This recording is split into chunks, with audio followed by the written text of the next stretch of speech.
Welcome class 8 students. आज हम नया चैप्टर शुरू करेंगे, डायरेक्ट एंड इनवर्स प्रोपोर्शंस। ठीक है। डायरेक्ट एंड इनवर्स प्रोपोर्शन का क्या कहने का मतलब है, हम आम बोलचाल में हमेशा ये चीज़ें जानते हैं कि अगर हम कुछ एग्जाम्पल ले लें तो उससे ज़्यादा बेटर समझ में आएगा। ठीक है कि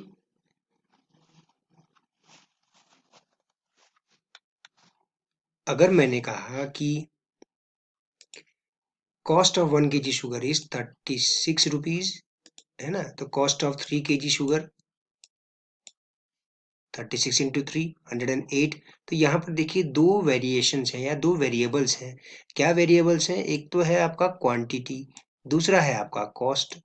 ठीक है। अगर मैं इसको x1 और y1 कह दूं, इस वेरिएशन करने पर क्या होगा कि अगर मैं क्वांटिटी बढ़ा रहा हूं, यानी कि अगर x2 हो गया क्वांटिटी, तो कॉस्ट जो है वो भी बढ़ गई।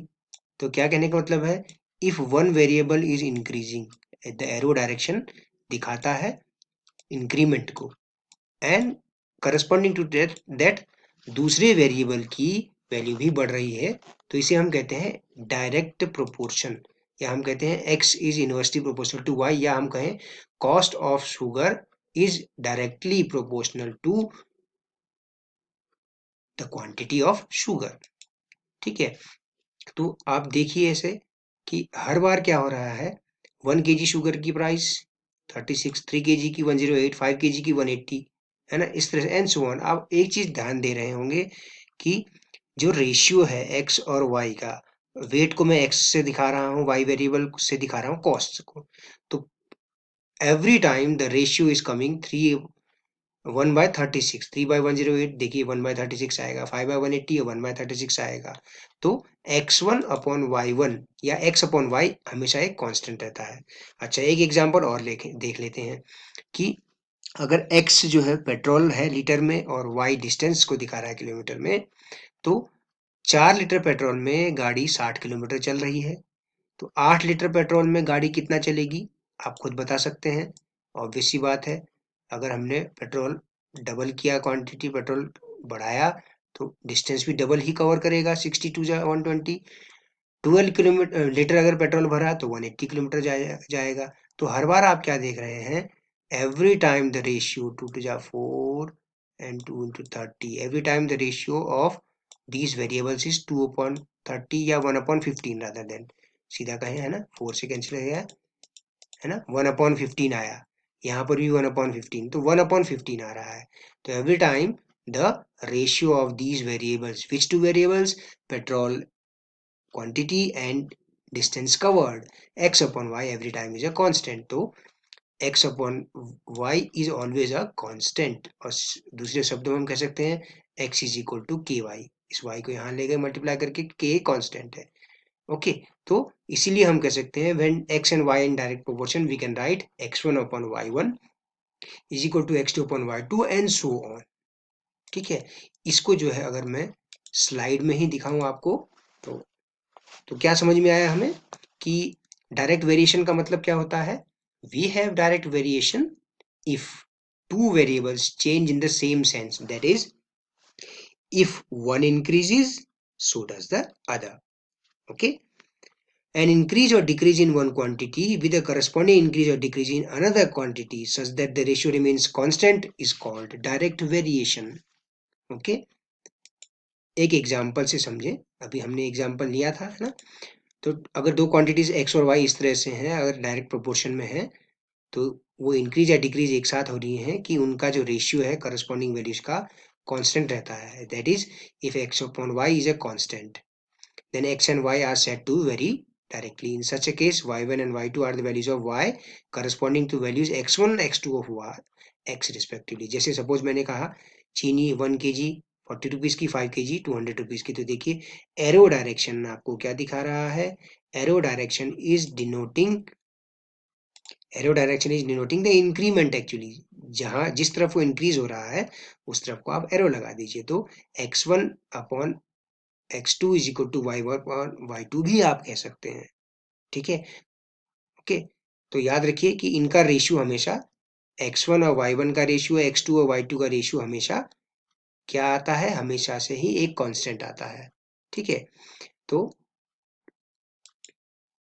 If y varies directly as x, okay, अगर y x के साथ डायरेक्टली वेरी करता है, y की वैल्यू 10 है और x की वैल्यू 2.4 है, ओके, तो y फाइंड करिए जब y की x फाइंड करिए, सॉरी x फाइंड करिए when y is equal to 15. What x and y go together? Since it is directly proportional, y is directly proportional to x, that means what is there? We write it like this: y is directly proportional to x. और if I put one constant, इस proportion sign को हटाने के लिए एक constant मैंने डाल दिया kx, ठीक है। तो यहां से मुझे मिला y upon x is equal to k, ठीक है, ये कहने का मतलब है, ओके। तो ऐसे वेरी कर रहे हैं, तो y is equal to 10, x is equal to 2.4, y is equal to 15 and x is equal to, we have to find, okay. तो आप कहेंगे सीधा सीधा y upon x, y1 upon x1 is equal to y2 upon x2, x2 upon x1, इस तरह से, है ना, x2 अपॉन x1 इस तरह से। तो अब आप देख सकते हैं वैल्यू आ जाएगी हमारे पास 3.6, ठीक है।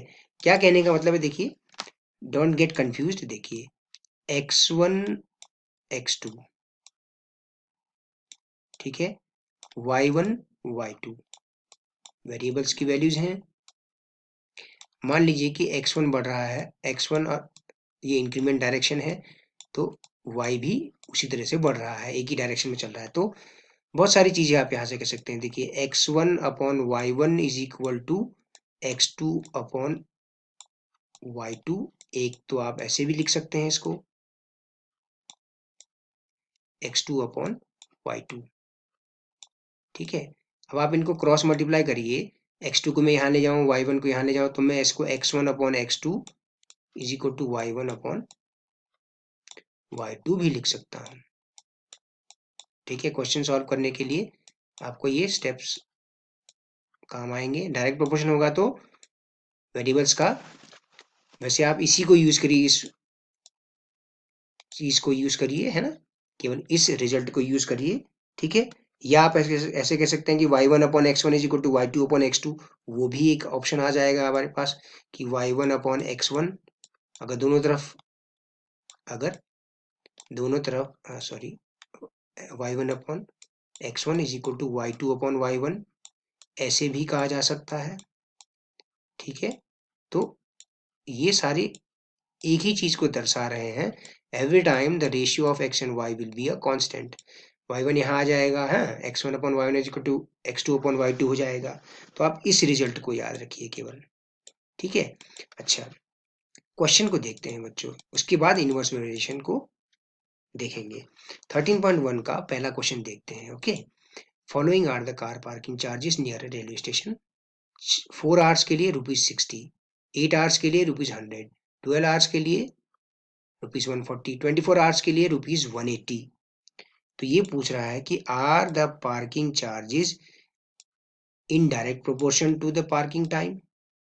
तो इसका मतलब क्या, अगर डायरेक्ट प्रोपोर्शन में होना चाहिए तो parking charges divide by parking time should always be a constant. क्या होना चाहिए, क्या होना चाहिए कि parking charges divide by parking time should be a constant, एक कांस्टेंट हमेशा होना चाहिए, ठीक है। अब आप देखते हैं क्या ये कांस्टेंट है या नहीं। डायरेक्ट प्रोपोर्शन में यही तो होगा, है ना, ratio should be a constant every time the variables ratio. Suppose ये एक्स वैल्यूज हो गई, ठीक है, ये पार्किंग चार्जेस एक्स हो गई और ये वाली जो है वाई हो गई। सपोज ये मैंने एक्स कह दिया और ये वाई कह दिया, तो एक्स अपॉन वाई या वाई अपॉन एक्स जो भी कहें, 60 अपॉन 4 ₹15, 100 अपॉन 8 देखिए parking charges upon parking time, तो 12.50। तो आप क्या देख रहे हैं, every time the ratio between the parking charges and the parking time हमेशा डिफरेंट डिफरेंट आ रहा है, अलग आ रहा है। अगर इनको C1 C2 C3 C4 करके दिखें, चार्जेस पर आवर ना, parking charges upon parking time, तो चार्जेस पर आवर हो जाएगा, है कि नहीं। तो हर बार देखिए चार्जेस पर आवर क्या हो रहे हैं, डिफरेंट आ रहे हैं, तो इसलिए क्या हम क्या कहेंगे, the parking charges are not in direct proportion to the parking time. Okay, अच्छा, फिर एक क्वेश्चन नंबर 2 देखिए। क्वेश्चन नंबर 2 क्या है, a mixture of paint is prepared by mixing 1 part of red pigment with 8 part of base colour in the following table, find the parts of base that need to be added. अगर 1 part red pigment है तो 8 part base का चाहिए। अगर 4 part होंगे, अगर होंगे, ठीक है, 4 पार्ट अगर होंगे तो बेस का कितना पार्ट लेना पड़ेगा, ऑब्वियस सी बात है 32। सपोज इसको मैंने A1 A2 कह दिया इसको, this one is A1, this one is A2 B1 है ना, A1 B1, फिर यहाँ हमने कह दिया A2 B2, A2 B2, फिर ऐसे यहाँ पर A3 B3, okay, and so on. ठीक है, तो अब आप देखिए जैसे जैसे रेड पिगमेंट की पार्ट बढ़ेंगे वैसे वैसे पार्ट ऑफ बेस भी बढ़ाने पड़ेंगे मिक्सचर बनाने के लिए पेंट का। तो क्या हो रहा है, part of red pigments and part of base they are in direct proportion, यानी कि एक के बढ़ने पर दूसरा भी बढ़ाना पड़ेगा मिक्सचर बनाने के लिए। तो A1/B1 is equal to A2/B2 is equal to A3/B3 is equal to A4/B4, A5/A5, इस तरह से। केस 2 ले लीजिए, A2 is equal to 4, B2 is equal to find करना है, K is equal to A2/B2। Okay, तो यहाँ से K की वैल्यू हमने यहाँ फाइंड कर ली। A1/B1 हमेशा एक कांस्टेंट आएगा 1/8, तो A2/B2 A1/A2 के बराबर होना चाहिए, है कि नहीं, जो कि हमने पहले ही कैलकुलेट करके रख लिया है। तो from here we can get 4 into 1/8 है, इससे रिलेशन देखिए, B2 फाइंड करना है तो A2/K हो गया, तो 32 पार्ट्स आ गए। आप क्लियरली ओरली भी कर सकते हैं, ठीक है, 1 इंटू 4 टाइम्स बड़ा रेड पिगमेंट तो बेस भी 32 हो गया है ना, 7 मल्टीप्लाई हुआ 7 टाइम्स हुआ तो 8 7 56 पार्ट आना चाहिए बेस का। A3/B3 A3/B3 will be equal to 1/8, so from here you get B3 is equal to A3/K, है ना, तो यहाँ से ये आ गया, तो आप देखिए 56 आ गया। A4/B4 भी 1/8 के बराबर होना चाहिए, आप ऐसे भी तो कह सकते हैं 1/8 के बराबर भी हो गया।